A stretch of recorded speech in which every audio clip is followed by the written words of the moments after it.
United, united we stand. United, united we stand. United, united we stand. United, united we stand. Shalom Bapak Ibu Saudara yang dikasihi Tuhan Yesus. Puji Tuhan, hari ini kita mau memperingati Jumat Agung, yaitu adalah kematian Tuhan Yesus untuk menebus hidup kita. Sebelum itu, mari kita bersatu di dalam doa. Tuhan Yesus, terima kasih atas kebaikan-Mu pada hidup kami ya Tuhan. Terima kasih atas pengorbanan yang telah Engkau berikan kepada kami. Sekarang kami ingin memuji dan memuliakan nama-Mu ya Tuhan. Pimpin kami ya Tuhan, persiapkanlah hati kami, agar kami dapat sungguh-sungguh memuji dan memuliakan nama-Mu. Terima kasih Tuhan, kami telah berdoa dan mengucap syukur. Haleluya, amin.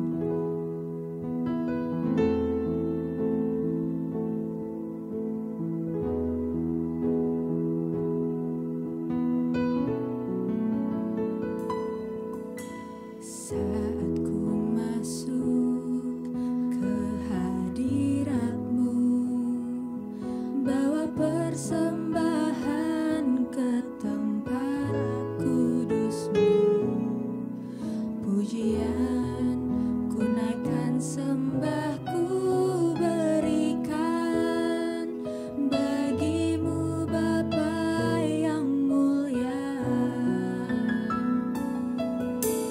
Kau layakkan ku menghampirimu, melihat tahta kemuliaan-Mu Tuhan. Pujian ku naikkan, sembah ku berikan bagi-Mu Bapa yang mulia. Oleh kuasa darah-Mu, Kau telah tebus dosaku. Kekudusan-Mu melingkupiku. Kasih-Mu mengalir memulihkan hidupku. Sungguh besar anugerah-Mu, Kau selamatkan hidupku. Ku menjadi ciptaan yang baru oleh kuasa darah-Mu.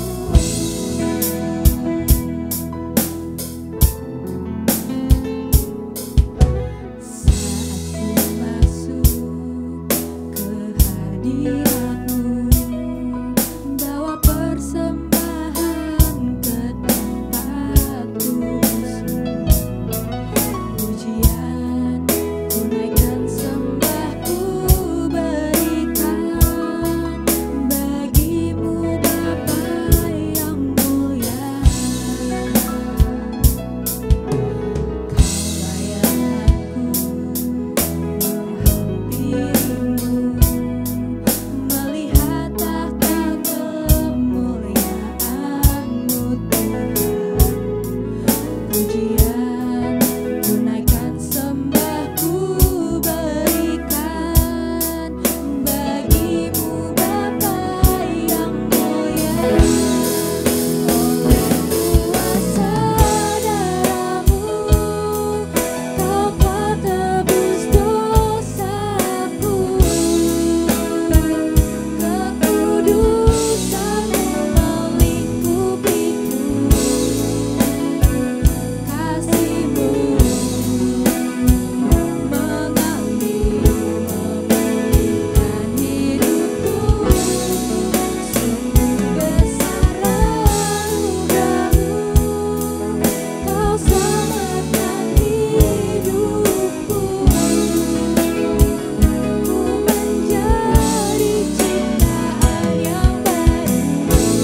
dalam lembut.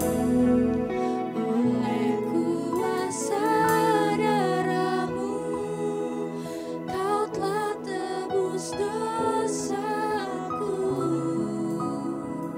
Kekudusan-Mu melingkupiku. Kasih-Mu mengalir, memulihkan hidupku. Sungguh besar anugerah-Mu, Kau selamatkan hidupku. Ku menjadi ciptaan yang baru oleh kuasa darah-Mu.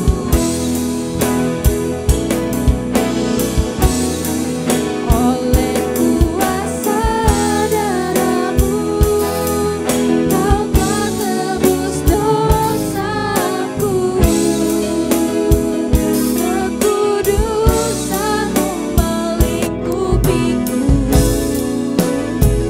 Kasih-Mu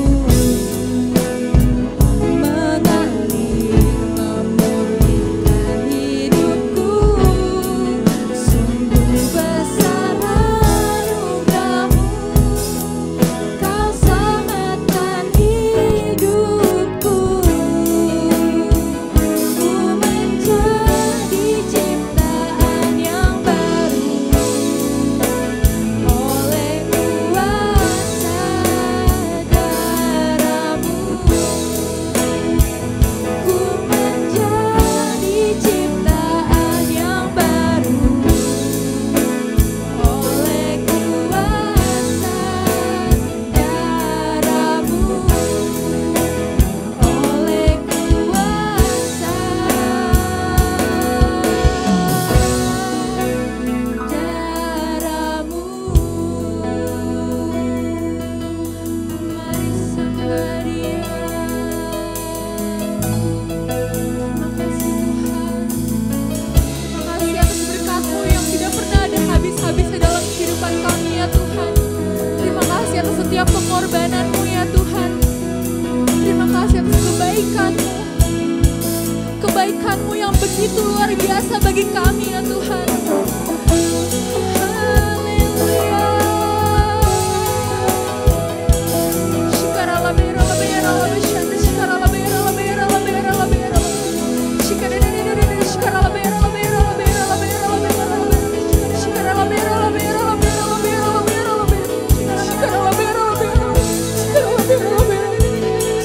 Haleluya. Kau baik ya Tuhan. Kau sungguh luar biasa.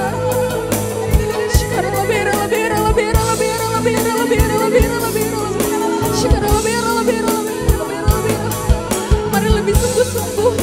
Mari lebih sungguh-sungguh naikkan pujian-Mu kepada Tuhan Yesus.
Yesus. Beri kemuliaan bagi Tuhan Yesus. Haleluya.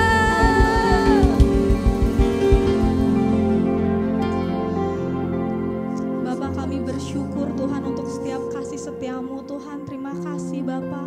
Tuhan, ini kami Tuhan, kami mau siapkan hati kami Tuhan untuk mendengarkan firman-Mu Tuhan. Bapa, kami rindu Tuhan untuk menerima kebenaran-Mu ya Bapa. Biar Tuhan Kau mencurahkan isi hati-Mu Tuhan pada saat ini ya Bapa. Berikan kami Tuhan hati seorang hamba Tuhan, telinga seorang murid ya Bapa. Supaya ya Bapa, firman yang ditabur Tuhan boleh jatuh di tanah yang subur Tuhan, berakar, bertumbuh, berbuah dengan lebat Tuhan yang manis ya Bapa. Terima kasih Bapa, ini kami Tuhan, kami siapkan hati kami dan hanya di dalam nama-Mu Tuhan Yesus Kristus kami telah berdoa dan mengucap syukur. Haleluya. Amin.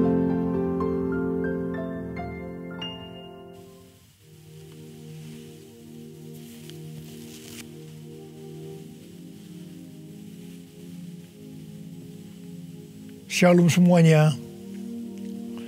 Hari ini adalah Jumat Agung, di mana kita memperingati kematian Tuhan Yesus. Kita akan merenungkan kembali kasih Tuhan Yesus yang luar biasa yang diberikan kepada kita semua. Saya mau mengatakan sesuatu kepada saudara, bahwa apapun yang kita alami hari-hari ini dalam pandemi COVID-19 dan krisis ekonomi, kita harus tahu bahwa Tuhan Yesus sangat-sangat mengasihi kita semua. Yang paling penting, kita harus mengerti bahwa kasih Tuhan Yesus kepada kita adalah supaya kita diselamatkan. Melalui segala peristiwa ini, kita harus ingat seperti yang terdapat dalam Roma 8 ayat 28 yang berkata, kita tahu sekarang bahwa Allah turut bekerja dalam segala sesuatu, baik enak maupun tidak enak, untuk mendatangkan kebaikan bagi mereka yang mengasihi Dia. Apakah saudara mengasihi Tuhan Yesus? Kalau saudara berkata ya, berarti ayat ini buat saudara dan juga buat saya. Saya percaya melalui semua yang terjadi, kita yang mengasihi Tuhan Yesus akan makin serupa dengan gambarnya. Melalui semua yang terjadi juga, mereka yang selama ini tertidur, suam-suam kuku, mati rohani, akan dibangunkan kembali. Mereka akan bertobat dan minta ampun kepada Tuhan Yesus. Tuhan Yesus mengingatkan kita agar kita tidak hidup dalam ketakutan, kekhawatiran, kepanikan yang terus-menerus. Ingat bahwa hidup mati kita di tangan Tuhan, bukan di tangan COVID-19, bukan di tangan krisis ekonomi. Hari-hari ini lebih banyak orang yang takut kepada hal-hal yang lain ketimbang takut kepada COVID-19 itu sendiri. Hal inilah yang dikehendaki oleh iblis. Kalau hal ini berlarut-larut, maka akan lebih banyak orang yang meninggal karena ketakutan ketimbang meninggal karena COVID-19 itu sendiri. Karena itu, kita harus mengingat firman Tuhan yang berkata, dalam tinggal tenang dan percaya terletak kekuatanmu. Alkitab berkata, Yesus mati karena dosa-dosa kita. Dia dikuburkan, tetapi pada hari yang ketiga, Dia dibangkitkan. Alkitab berkata, semua orang telah berbuat dosa dan telah kehilangan kemuliaan Allah. Upah dosa ialah maut, mati kekal selama-lamanya, tempatnya di neraka. Neraka adalah tempat yang sangat mengerikan. Jangan sampai masuk neraka. Karena itu Tuhan Yesus datang ke dalam dunia ini untuk menyelamatkan kita semua. Bagaimana cara Tuhan Yesus menyelamatkan kita? Alkitab berkata, Tuhan Yesus yang tidak mengenal dosa dijadikan dosa oleh karena kita, supaya di dalam Dia, yaitu mereka yang percaya kepada Tuhan Yesus, dibenarkan oleh Allah. Apa arti dari ayat ini? Tadi dikatakan semua orang telah berbuat dosa dan telah kehilangan kemuliaan Allah. upah dosa ialah maut, mati. Jadi Tuhan Yesus harus mati menggantikan saudara dan saya.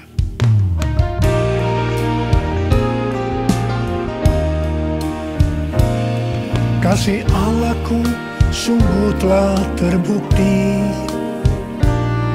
ketika Dia serahkan anaknya. Kasih Allah mau berkorban bagi kau dan aku. Tak ada kasih seperti kasih-Nya. Bersyukur, bersyukur, bersyukur. Oh, bersyukur karena kasih setiamu. Ku sembah, ku sembah, ku sembah dan ku sembah. Selama hidupku ku sembah kau Tuhan. Selama hidupku ku sembah kau Tuhan. Selama hidupku ku sembah kau Yesus. Kalau kita melihat cara mati Tuhan Yesus, saya katakan sangat-sangat tidak manusiawi. Alkitab menuliskan ada 10 tahap penderitaan Tuhan Yesus. Dari Taman Getsemani sampai Golgota. Sangat mengerikan. Tahap yang pertama, ketika berada di Taman Getsemani, Tuhan Yesus berdoa kepada Bapa dalam keadaan ketakutan. Sampai peluhnya seperti tetes-tetes darah yang jatuh ke tanah. Pada saat itu seorang malaikat turun untuk menguatkan Tuhan Yesus. Tuhan Yesus berdoa kepada Bapa, "Ya Bapakku, jikalau sekiranya mungkin, biarlah cawan ini lalu daripadaku. Tetapi jangan seperti yang ku kehendaki, melainkan seperti yang kau kehendaki."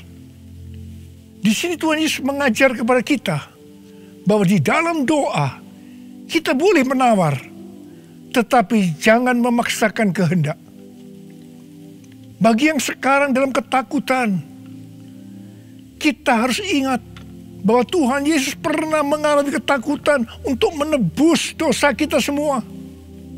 Karena itu datanglah kepada Tuhan Yesus. Dia pasti mampu dan mau menolong kita semua. Tahap yang kedua, Tuhan Yesus ditangkap. Dia dituduh dengan bermacam-macam tuduhan. Diludahi, mukanya ditinju, dipukul. Tetapi Tuhan Yesus tidak membalas. Di sini Tuhan Yesus mempraktekkan apa yang diajarkannya kepada kita. Agar kita mengasihi dan berdoa bagi orang-orang yang membenci kita. Mengutuk kita, mencaci maki kita. Jikalau kita hanya mengasihi orang-orang yang mengasihi kita, apa jasa kita? Karena orang-orang berdosa pun juga mengasihi orang-orang yang mengasihi mereka. Tahap yang ketiga, Tuhan Yesus dibelenggu dan diadili. Waktu Tuhan Yesus diadili oleh Pilatus, ternyata tidak didapati kesalahan yang membuat Tuhan Yesus harus dihukum mati. Sementara itu orang-orang Yahudi terus berteriak-teriak supaya Tuhan Yesus dihukum mati. Salibkan dia! Salibkan dia! Akhirnya Pilatus menyerahkan Tuhan Yesus untuk disalibkan. Tahap yang keempat, Tuhan Yesus dicambuk. Proses awal dari penyaliban, jubah Tuhan Yesus dibuka dan dihukum cambuk. Dua algojo bergantian menghunjamkan cambuk ke punggung Tuhan Yesus. Ujung cambuk itu terbuat dari potongan tulang dan potongan besi. Tiap kali cambuk itu dihunjamkan ke punggung Tuhan Yesus, itu menimbulkan luka yang dalam. Tuhan Yesus berteriak-teriak kesakitan. Darah Tuhan Yesus bercucuran.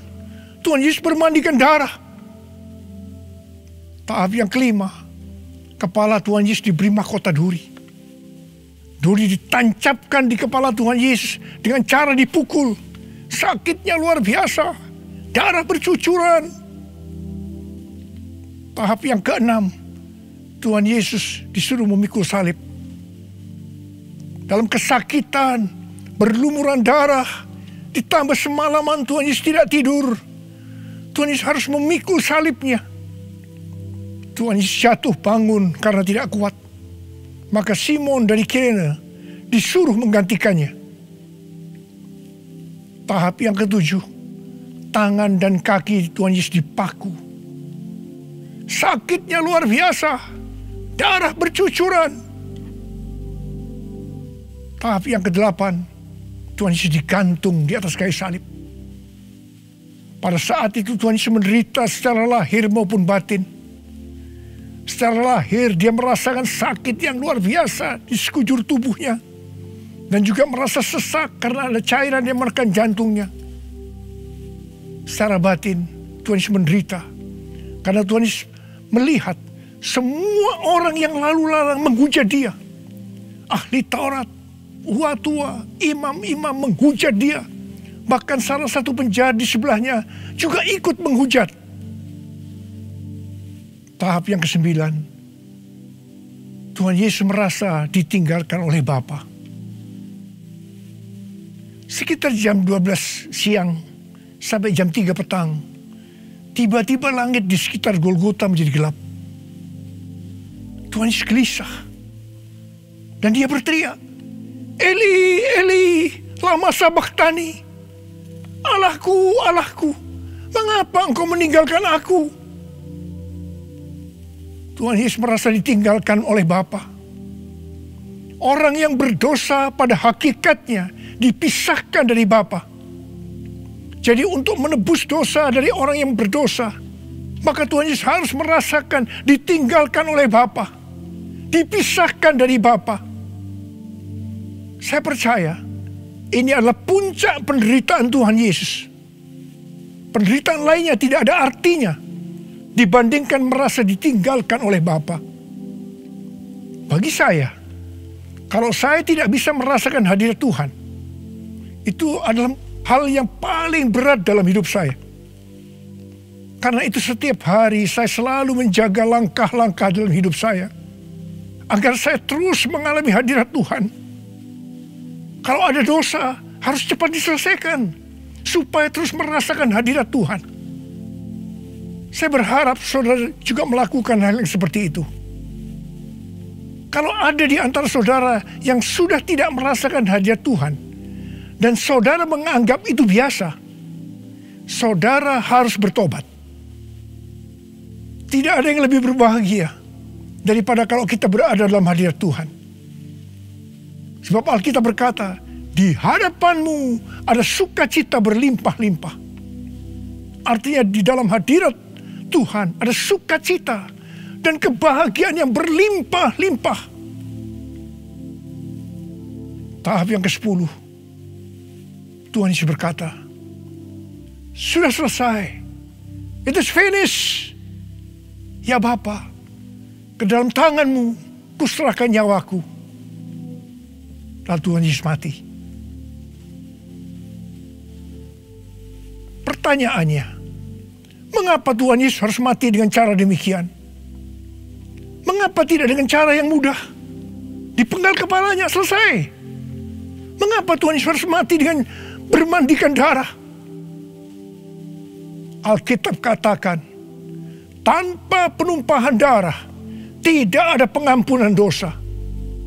Untuk mengampuni dosa saudara, dosa saudara, dosa saudara, dan dosa saya, Tuhan Yesus harus mati dengan cara demikian. Selain itu, apalagi yang Alkitab katakan dengan cara mati Tuhan Yesus yang seperti itu? Yang pertama, penyakit kitalah yang ditanggungnya.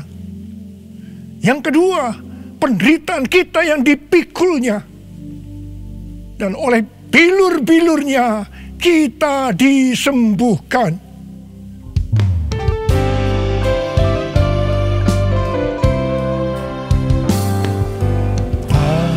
Terukur kasih-Mu Yesus, Kau telah mati gantikan diriku.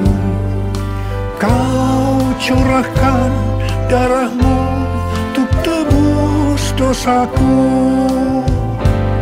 Layaklah Kau Tuhan dipuji dan disembah dengan segenap hatiku. Layaklah Kau Tuhan dipuji dan disembah dengan segenap jiwa ragaku. Dengan segenap jiwa ragaku. Dengan segenap jiwa ragaku. Tuhan Yesus mati karena dosa-dosa kita. Dia dikuburkan, tetapi pada hari yang ketiga Dia dibangkitkan. Haleluya! Tuhan Yesus tidak selamanya mati, tetapi pada hari yang ketiga Tuhan Yesus dibangkitkan. Apa yang Alkitab katakan kalau sampai Tuhan Yesus tidak bangkit? Yang pertama, sia-sialah pemberitaan firman Tuhan. Saya di sini memberitakan firman Tuhan tidak ada artinya, sia-sia. Tetapi puji Tuhan, Tuhan Yesus hidup. Tuhan Yesus bangkit. Pemberitaan firman Tuhan menjadi tidak sia-sia. Hal yang kedua, kalau sampai Tuhan Yesus tidak bangkit, sia-sialah kepercayaan kita. Dan kita akan tetap mati di dalam dosa-dosa kita. Demikian juga dengan orang-orang yang mati dalam Tuhan. Mereka akan tetap binasa. Tetapi puji Tuhan, Tuhan Yesus bangkit. Kita tidak akan mati di dalam dosa-dosa kita. Tetapi kita akan bersama-sama dengan Tuhan Yesus selama-lamanya. Haleluya! Hal yang ketiga, kalau sampai Tuhan Yesus tidak bangkit, kita adalah orang-orang yang paling malang dari segala manusia. Tetapi puji Tuhan, Tuhan Yesus bangkit. Kita bukan orang-orang yang paling malang, tetapi justru orang yang paling beruntung dari segala manusia. Ada berapa banyak di antara saudara yang paling beruntung dari segala manusia? Saudara boleh angkat tangan.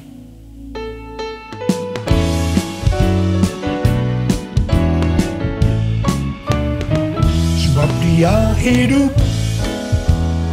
ada hari esok. Sebab Dia hidup, ku tak gentar, karena ku tahu Dia pegang hari esok.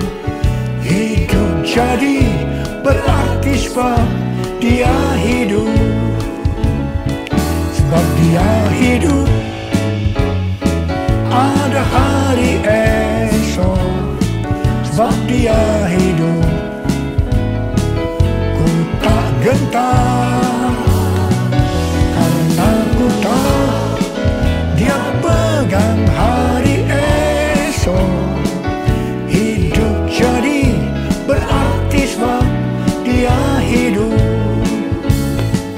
Hidup jadi berarti sebab Dia hidup. Hidup jadi berarti sebab Dia hidup.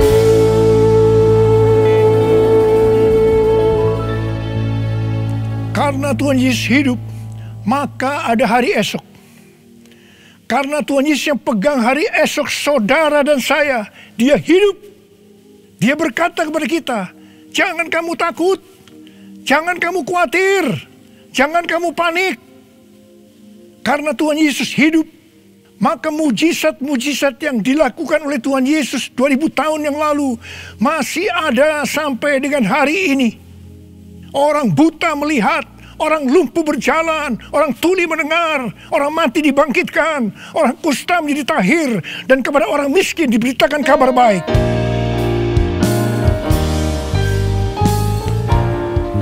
Yang lemah dikuatkan, yang miskin diperkaya, yang buta kan melihat, diperbuatnya bagiku. Yang lemah dikuatkan, yang miskin diperkaya, yang buta kan melihat, diperbuatnya bagiku. Hosana Yesus mati bagiku. Hosana, Hosana, Yesus bangkit bagiku. Hosana, Hosana, Yesus mati bagiku. Hosana, Hosana, Yesus bangkit bagiku. Yesus bangkit bagiku. Yesus bangkit bagiku. Karena Tuhan Yesus hidup, kita akan melihat Pentakosta ketiga akan digenapi, di mana melalui semua peristiwa yang sedang terjadi saat ini, penuaian jiwa yang terbesar dan yang terakhir sebelum Tuhan Yesus datang kembali terjadi.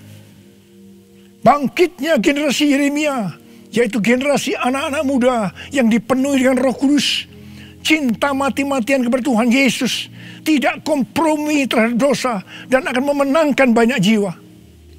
Kepada kita, orang-orang yang sungguh-sungguh dengan Tuhan, akan diberikan kuasa untuk menyelesaikan amanat agung Tuhan Yesus.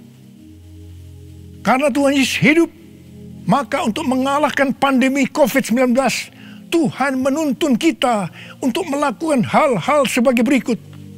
Yang pertama, kita menghardik COVID-19 dan resesi ekonomi dengan berkata, dalam nama Yesus, diam, tenanglah.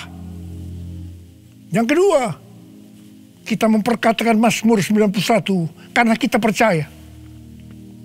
Yang ketiga, kita melakukan seperti yang dituliskan dalam 2 Tawarikh 7 ayat 13 dan 14. Yaitu kita harus merendahkan diri, berdoa, mencari wajah Tuhan, dan berbalik dari jalan-jalan yang jahat. Kalau kita melakukan ini, maka Tuhan akan mendengar dari sorga dan akan mengampuni dosa kita semua, serta memulihkan negeri Indonesia yang tercinta. Yang keempat, kita harus bersembunyi barang sesaat lamanya, sampai amarah Tuhan berlalu, sebab Tuhan sedang menghukum penduduk bumi. Yang kelima, gereja-gereja Tuhan harus bersatu untuk membuat mezbah doa dan pujian penyembahan untuk meminta belas kasihan Tuhan. Yang keenam, kita harus melakukan 6M, yaitu yang pertama, memakai masker. Yang kedua, mencuci tangan dengan sabun. Yang ketiga, menjaga jarak. Yang keempat, mengurangi mobilitas. Yang kelima, menghindari kerumunan. Dan yang keenam, melakukan vaksinasi. Karena Tuhan Yesus hidup, maka Tuhan Yesus memberikan tema untuk tahun 2021 sebagai tahun integritas. The Year of Integrity. Kita harus menjadi orang yang berintegritas. Panutan kita untuk menjadi orang yang berintegritas adalah Tuhan Yesus sendiri. Karena dia adalah the man of integrity. Kalau kita hidup sama seperti Kristus telah hidup, maka kita akan menjadi serupa dengan gambar Yesus, yaitu menjadi orang yang berintegritas. Kita harus ingat bahwa goal kita sebagai orang percaya adalah untuk menjadi serupa dengan gambar Yesus. Hanya orang yang menjadi serupa dengan gambarnya yang akan ikut dalam pengangkatan pada saat Tuhan Yesus datang kembali di awan-awan dan akan membawa kita masuk ke sorga.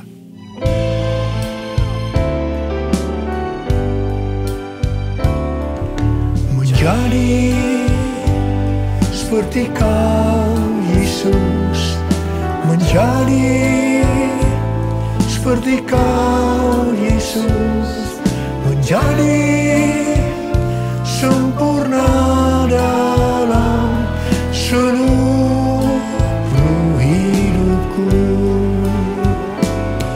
menjadi seperti Kau Yesus, menjadi seperti Kau Yesus, menjadi sempurna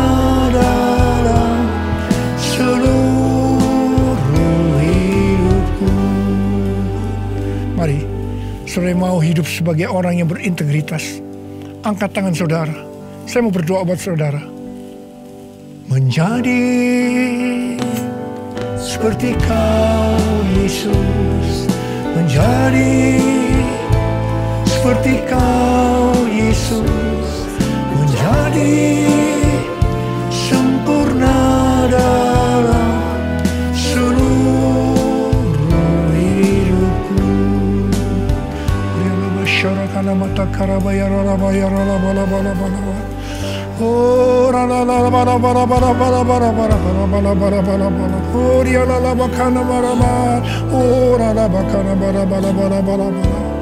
Tuhan, Kau melihat anak-anak-Mu sudah mengangkat tangan. Mereka berjanji di hadapan-Mu untuk menjadi orang yang berintegritas, untuk makin serupa dengan gambar-Mu ya Tuhan. Berkatilah mereka Tuhan, dalam berkat Paskah buat mereka curahkan ya Tuhan. Berkat Paskah buat mereka curahkan ya Tuhan. Engkau yang begitu mengasihi mereka, Engkau tahu segala kebutuhan yang mereka perlukan hari ini. Terima kasih Tuhan. Mungkin ada yang sakit, dalam nama Yesus sembuh, dalam nama Yesus sembuh, dalam nama Yesus. Mungkin ada yang mengalami krisis ekonomi hari-hari ini Tuhan. Kasihani mereka ya Tuhan. Berikan mereka kecukupan, berikan mereka kelimpahan ya Tuhan, dan segala hal yang baik. Tuhan, terima kasih. Berkat-Mu melimpah buat anak-anak-Mu. Kasihanilah mereka Tuhan. Kasihanilah mereka ya Tuhan. Bapa, terima kasih. Dalam nama Yesus. Amin. Mari saudara-saudara, kita akan masuk dalam perjamuan kudus. Kita akan mengingat ayat ini. Sebab setiap kali kamu makan roti ini dan minum cawan ini, kamu memberitakan kematian Tuhan sampai Ia datang. Perjamuan kudus adalah perjamuan Tuhan Yesus sendiri. Setiap kali kita masuk dalam perjamuan kudus, Tuhan Yesus selalu berkata, biarlah ini menjadi peringatan akan aku. Karena itu mari, arahkan hati kita kepada kebaikan Tuhan. Kita akan mengingat kebaikan Tuhan. Mari tundukkan kepala. Bapa, siapakah kami sebelum kami mengenal Engkau? Kami semua orang berdosa. Upah dosa adalah maut, mati. Tapi Engkau yang tidak berdosa telah dijadikan dosa oleh karena kami semua. Engkau harus turun dari sorga mulia, menjelma menjadi manusia, mati ganti kami dengan penderitaan yang luar biasa. Sungguh ya Bapa, kalau kami pikirkan betapa baiknya Engkau itu. Engkau jadikan kami sebagai anak-anak-Mu.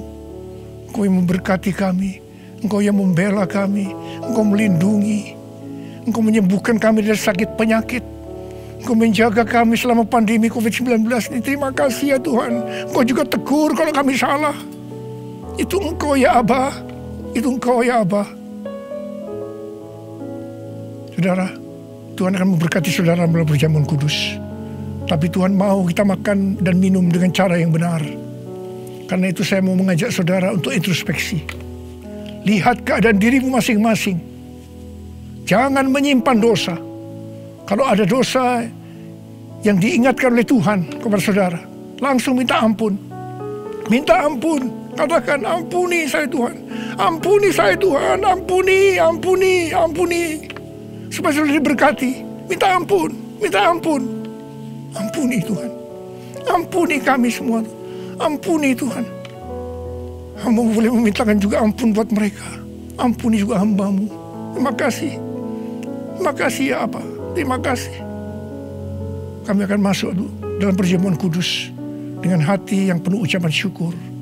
Dalam nama Yesus. Amin.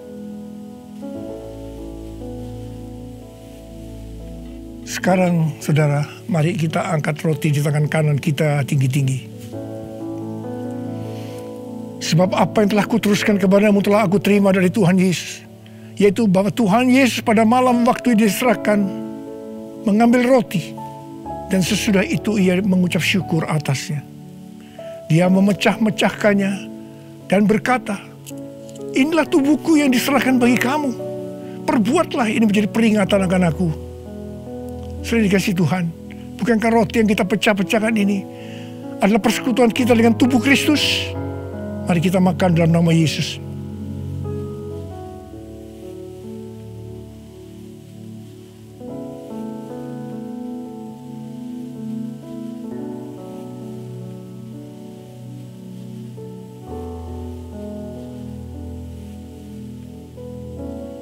Sekarang mari kita angkat cawan di tangan kanan kita tinggi-tinggi.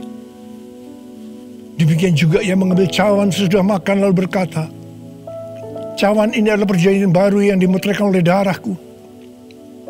Perbuatlah ini setiap kali kamu meminumnya menjadi peringatan akan aku. Sudah dikasih Tuhan, bukankah cawan pengucapan syukur yang atasnya kita ucapkan syukur adalah persekutuan kita dengan darah Yesus? Mari kita minum dalam nama Yesus.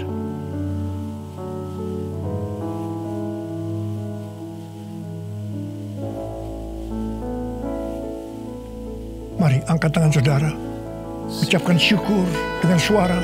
Jangan diam. Katakan bersama-sama. Tuhan, terima kasih ya Tuhan. Terima kasih ya Tuhan. Terima kasih.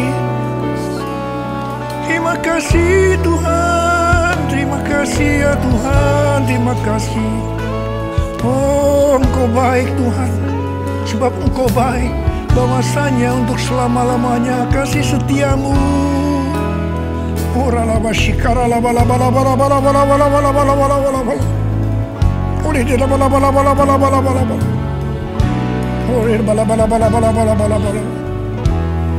Terima kasih Yesusku, terima kasih Yesusku.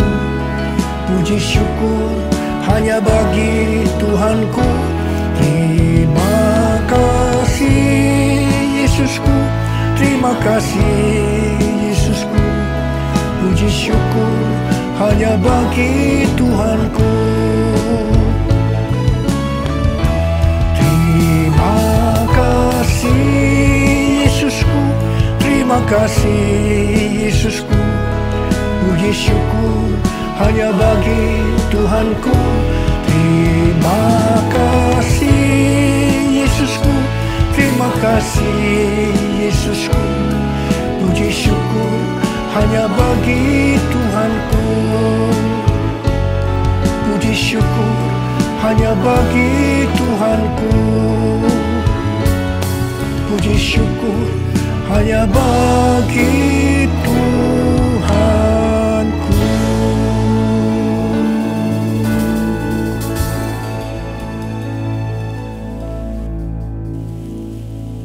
Sekarang terimalah berkat Tuhan. Kasih karunia yang berlimpah-limpah daripada Allah Bapa dalam Anak yang tunggal Yesus Kristus. Persekutuan yang manis dengan Roh Kudus menyertai saudara sekalian mulai hari ini. Sampai Tuhan Yesus datang menjemput kita di awan-awan dan bahkan sampai selama-lamanya. Yang percaya bersama-sama katakan, Amin.